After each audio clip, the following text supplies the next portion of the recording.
Yes, daghang salamat kaayo Jensan. Na-miss ginamo ang Jensan. Ako na-miss na ko ang Jensan, daghang kay sila activity dito. O karon nga kabuntagon si Daryl ang nakita sa atong screen. O kabuntagon, do na tay caller. Good morning. Kabutagon. Good morning. Hello, good morning, ma'am. Oh, hello, Hello. good morning. Ay, Lucky, Yes, Lucky. So mata na ka, sir.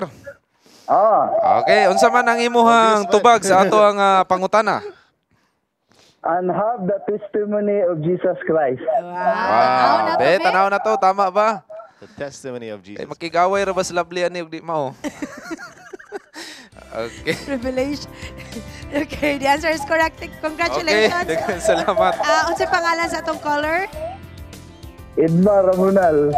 Brother Ed, basta na kayo gusto i-greet, Brother Ed. Akong gigreet akong asawa, pinanggang asawa, Yes. Nasil Ramunal. Nazel. Yung mga bata. May butag. Okay. Silingan, wala Naba na. kay greeting, sir? Sa Okay. mga kaigsunan diri sa Ang uban pa. Bunbun. Paninbaya. Okay. Okay. O, Sige, salamat sa family, pagtawag. Tampos family. Okay. Okay, For daghang calling, kay Brother Ed. salamat. Tagaya will talk to you. Yes, mga kapaglaom, ang Spoke Garden Church, naghatag sila dito tabang gasa alang sa mga nasunugan dito sa Lapasan. Atong tanaw ni magabalik si General alang sa mao nga video.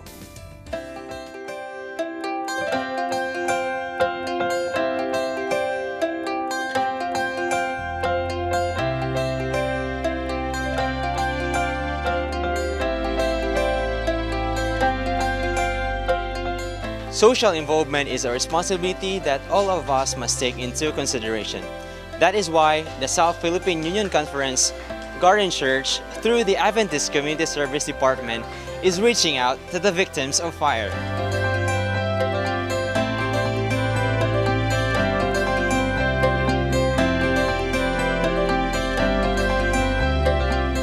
Sa survey nga among nahimo sa human sa fire victims, muning lugar nga diin ang mga biktima nagapuyo.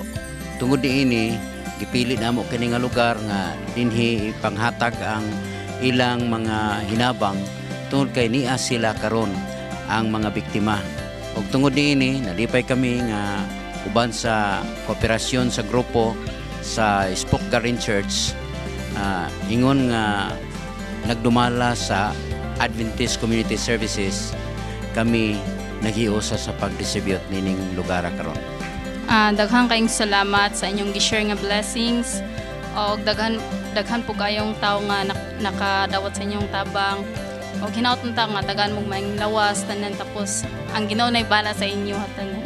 Muna nga pasalamat ko sa ilaha nga dako kay tabang sa amoa nga ang ilang ipanghatag nga mga gamit para sa amoang personal sa akong mga kauban.